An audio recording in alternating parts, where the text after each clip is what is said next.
In this story, the Y-Files investigates the mysterious, spontaneously combusting tree.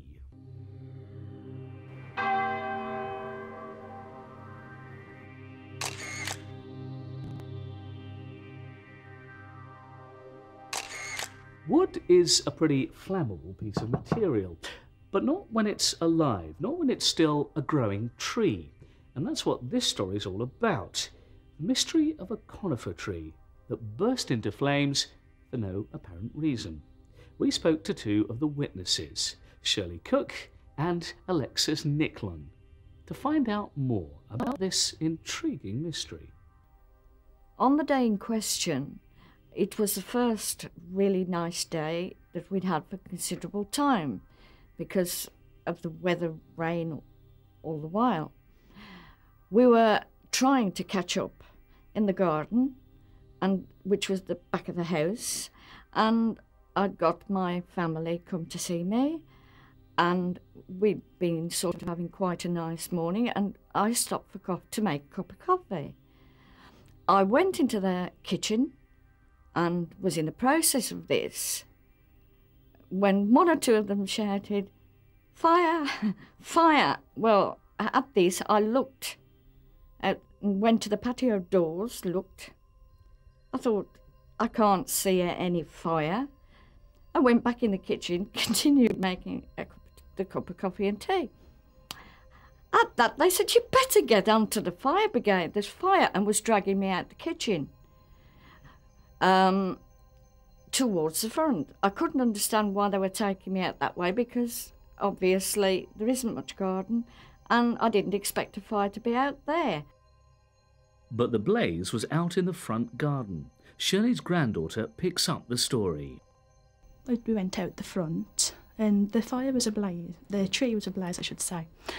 And then my nan went and called the 999 and they came very quickly. And but the tree set alight from the top, and which I can't understand really now. But it was a hot day, but you know, we hadn't had any good weather at all that month. So any day would be a good day. And what exactly did the burning tree look like? Well, what I saw of it, to start you could just see smoke. And then it was your normal just gush of flame. Like I say, it started from the top. So even if someone said, well, it started off by a cigarette or someone throwing something like a match, there's got to be a very good thrower to have hit the top of the tree because, as like I say, it started from the top and worked its way down. Not exactly a typical way for a tree to catch fire.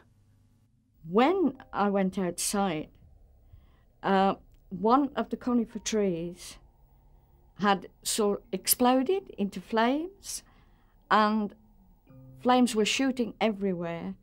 So obviously I ran back into the house and phoned the fire brigade, who came very promptly. When the firemen came, they started to put it from the bottom, and when you look at the tree later, you'll see it's just brown at the bottom and the top's completely gone. So you can see that it's worked its way down instead of from bottom to the top. But like I say, the fire wasn't there for that long, like I say, because it just happened that quick. You know, like combustion, you just can't explain it really. Could this be a case of mysterious spontaneous combustion? Even the firemen couldn't understand how to set a light. Naturally, everyone was just stunned, looking and very worried because a wooden fence adjoins the wall where the conifer is, and my garage doors are made of wood. So obviously we were very worried and dashing about. The flames were at the top of the tree, and within seconds they'd gone 40-odd foot high. Later on, when we had time to think about it, no one had been near. We had been a family party outside. The top of the tree is burnt more than the bottom. It just combusted. I said to the fireman, I can assure you no one had been near the tree, and it most certainly was not a lighted cigarette out there. And they said that it just combusted for no reason at all. They didn't know any particular reason, but they thought it was just due to combustion. So if the fire brigade have no explanation for the cause of the fire, what other possible explanations are there? We asked Doctor of Chemical Engineering, Francis Carlton, for his opinion. A pine tree catching on fire on a day in May sounds perfectly plausible to me. At that time of year, it's highly plausible that there was dew the night before, particularly in the countryside. Dew droplets will form into nice round spheres, perfectly capable of focusing the sun's rays the way that a magnifying glass would focus the sun's rays, and subsequently, after focusing, falling on a bit of relatively dry timber would be enough to start ignition. The way it happened, it makes you think, well, was it anything unnatural, or, you know, because even if the fire brigade couldn't even understand how it set alight, you know, but it does make you think. It does make you think.